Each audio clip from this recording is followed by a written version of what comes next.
തവനൂരിൽ സ്ഥാനാർത്ഥി നിർണയത്തെ ചൊല്ലി LDF-ലും UDF-ലും തർക്കം. UDF സ്ഥാനാർത്ഥിയായി സന്ദീപ് വാര്യർ മത്സരിക്കണമെന്ന് ഒരു വിഭാഗം. VS ജോയിയോ അജയ് മോഹനോ വേണമെന്നാണ് മറ്റൊരു വിഭാഗത്തിന്റെ ആവശ്യം. സന്ദീപ് വാര്യർ മത്സരിക്കുന്നതാണ് ലീഗിനും താൽപര്യം. മണ്ഡലത്തിൽ LDF സ്വതന്ത്രനായി KT ജലീൽ തന്നെ മത്സരിച്ചേക്കും.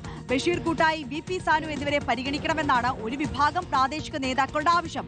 മുബഷീർ P അക്ബർ വിവരങ്ങളുമായി നമുക്കൊപ്പം ചേരുകയാണ്. മുബഷീർ,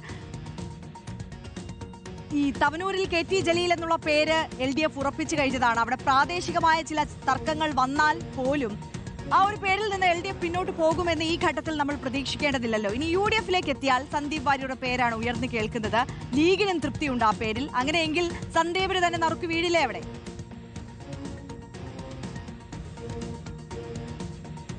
തീർച്ചയായും ഇപ്പോൾ അത്തരത്തിലുള്ള ചർച്ചകൾ തന്നെയാണ് UDF-ൽ നടന്നുകൊണ്ടിരിക്കുന്നത്. നേരത്തെ മണ്ഡല മാറ്റവുമായി ബന്ധപ്പെട്ടൊരു ചർച്ചയുണ്ടായിരുന്നു. മണ്ഡലം മുസ്ലിം ലീഗ് ഏറ്റെടുക്കുക, പകരം കോൺഗ്രസിന് മറ്റൊരു സീറ്റ് നൽകുക എന്നുള്ള രീതിയിലുള്ള ചർച്ചകളുണ്ടായിരുന്നു. പക്ഷേ അവിടെ പ്രാദേശിക നേതൃത്വത്തിന്റെ എതിർപ്പ് പരിഗണിച്ചുകൊണ്ട് അവിടെ കോൺഗ്രസ് തന്നെ മത്സരിക്കുക എന്നുള്ളതാണ് തീരുമാനിച്ചിരിക്കുന്നത്. അങ്ങനെയാണെങ്കിൽ സന്ദീപ് വാര്യർ സ്ഥാനാർത്ഥിയായി വരണമെന്നുള്ളതാണ് ഒരു വിഭാഗം ആവശ്യമുന്നയിക്കുന്നത്.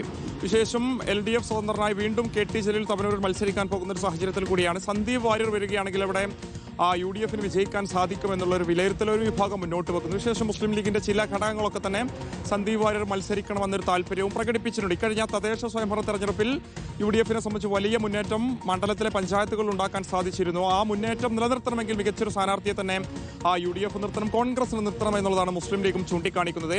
മറ്റൊരു വിഭാഗം ഉന്നയിക്കുന്നത് VS Joy, DCC അധ്യക്ഷനായുള്ള VS Joy അവിടെ മത്സരിക്കണം എന്നുള്ളതാണ്. താരതമ്യേന ഒരു യുവ സ്ഥാനാർത്ഥി എന്ന നിലയിൽ VS ജോയ് മത്സരിക്കുകയാണെങ്കിലും മികച്ച ഒരു മത്സരം അവിടെ കാഴ്ചവെച്ച് വിജയിക്കാൻ സാധിക്കുമെന്നുള്ളതാണ് ഒരു വിഭാഗം ചൂണ്ടിക്കാണിക്കുന്നത്. UDF-ന്റെ നേതാവായിട്ടുള്ള ജില്ലാ നേതാവായിട്ടുള്ള PT അജയ് മോഹന്റെ പേരും നിർദ്ദേശിക്കുന്നുണ്ട്. യൂത്ത് കോൺഗ്രസ് ജില്ലാ പ്രസിഡന്റായിട്ടുള്ള ഹാരിസ് മുതൂരിന് വേണ്ടിയും ഒരു വിഭാഗം വാദിക്കുന്നുണ്ട്. LDF-നെ സംബന്ധിച്ച് KT ജലീൽ എന്ന പേരിലേക്ക് തന്നെയാണ് കാര്യങ്ങൾ എത്തിയിട്ടുള്ളത്. ആദ്യഘട്ടത്തിൽ മാസങ്ങൾക്ക് മുൻപ് ഇനി തെരഞ്ഞെടുപ്പിലേക്കില്ല എന്നൊരു പ്രഖ്യാപനം KT ജലീൽ നടത്തിയിരുന്നെങ്കിലും ഏറ്റവും ഒടുവിൽ CPM-ന്റെ സംസ്ഥാന നേതൃത്വം ഉൾപ്പെടെ KT ജലീലിനോട് തന്നെ അവിടെ മത്സരിക്കാൻ ആവശ്യപ്പെട്ടൊരു സാഹചര്യത്തിലേക്ക് തന്നെയാണ് അവിടെ KT ജലീലിന്റെ പേര് തന്നെ ഉറപ്പിച്ചിരിക്കുന്നത്.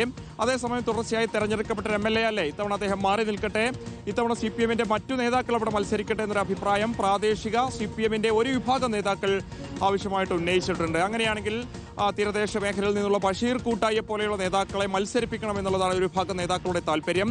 ബഷീർ കൂട്ടായി കാലങ്ങളായിട്ട് പാർട്ടിക്ക് വേണ്ടി തൊഴിലാളി മേഖലയിൽ സംഘടനയിൽ ഉൾപ്പെടെ പ്രവർത്തിക്കുന്ന നേതാവാണ്. അദ്ദേഹത്തെ അവിടെ സ്ഥാനാർത്ഥിയായിട്ട് പരീക്ഷിക്കുകയാണെങ്കിൽ അത് വലിയ ഭൂരിപക്ഷത്തിലുള്ള വിജയമായിട്ട് മാറുമെന്നുള്ളതാണ് ഒരു വിഭാഗം പറയുന്നത്. രണ്ടാമത്തെ ഒരു വിഭാഗം പറയുന്നത് VP സാനുവാണ്. SFI നേതാവായിരുന്നു. നേരത്തെ മലപ്പുറത്ത് ഉൾപ്പെടെ മത്സരിച്ചിരുന്നു സ്ഥാനാർത്ഥിയായിട്ട്. അദ്ദേഹത്തിന്റെ ഇടം കൂടിയാണത്. സ്വാഭാവികമായിട്ട് അദ്ദേഹത്തെ സ്ഥാനാർത്ഥിയാക്കുകയാണെങ്കിലും KT ജലീൽ നിലനിർത്തിയ പോലെയുള്ള ഭൂരിപക്ഷത്തിലൂടെ മണ്ഡലം നിലനിർത്താൻ സാധിക്കുമെന്നുള്ളതാണ് പറയുന്നത്. ജ്യോതി ബസുവിനെ പോലെയുള്ള CPM-ന്റെ മറ്റു നേതാക്കളുടെ പേരും ഉയർന്നു കേൾക്കുന്നുണ്ട്. എന്തായാലും വളരെ വേഗത്തിൽ തന്നെ സ്ഥാനാർത്ഥി നിർണയം പൂർത്തിയാക്കിയത് പ്രഖ്യാപിക്കാൻ തന്നെയാണ് മുന്നണികൾ മുന്നോട്ട് പോകുന്നത്. BJP-യെ സംബന്ധിച്ചും പഞ്ചായത്ത് തെരഞ്ഞെടുപ്പിൽ മുന്നേറ്റം ഉണ്ടാക്കിയെന്നുള്ളതാണ് അവരുടെ അവകാശവാദം. സ്വാഭാവികമായിട്ടും തീരദേശ മേഖലകൾ ഉൾപ്പെടെ വരുന്നൊരു ജില്ലയിൽ ഉൾപ്പെടുന്ന ഒരു മേഖലയായതുകൊണ്ട് തന്നെ ആ വോട്ടുകളൊക്കെ തന്നെ വർദ്ധിപ്പിക്കുക എന്ന ലക്ഷ്യമാണ് BJP-യെ സംബന്ധിച്ചിട്ടുള്ളത്. അതുകൊണ്ട് തന്നെ മികച്ചൊരു സ്ഥാനാർത്ഥിയെ രംഗത്തിറക്കാൻ തന്നെയാണ് BJP-യും ശ്രമിച്ചുകൊണ്ടിരിക്കുന്നത്. എന്തായാലും മലപ്പുറം ജില്ലയെ സംബന്ധിച്ചൊരു ഗ്ലാമർ പോരാട്ടം നടക്കുന്ന മണ്ഡലങ്ങളിൽ ഒന്ന് തന്നെയായി തവനൂര് മാറുമെന്ന കാര്യത്തിൽ തർക്കമില്ല. നേരത്തെ KT ജലീലിനെതിരെ ഫിറോസ് കുന്നംപറമ്പിലായിരുന്നു മത്സരിച്ചിരുന്നത്. വലിയ വോട്ട് പിടിക്കാൻ ഫിറോസിന് സാധിച്ചിരുന്നെങ്കിലും KT ജലീൽ തന്നെ മണ്ഡലം നിലനിർത്തിയിരുന്നു. സ്വാഭാവികമായിട്ട് ഇപ്പോൾ KT ജലീലിനെതിരെ സന്ദീപ് വാര്യർ പോലെയുള്ള സ്ഥാനാർത്ഥി രംഗത്ത് വരികയാണെങ്കിൽ വാശിയേറെ പോരാട്ടത്തിന് തന്നെയായിരിക്കും തവനൂർ മണ്ഡലം സാക്ഷ്യം വഹിക്കും. തീർച്ചയായും മുബഷീർ P അക്ബറാണ് വിശദാംശങ്ങളുമായി നമുക്കൊപ്പം ചേർന്നത്.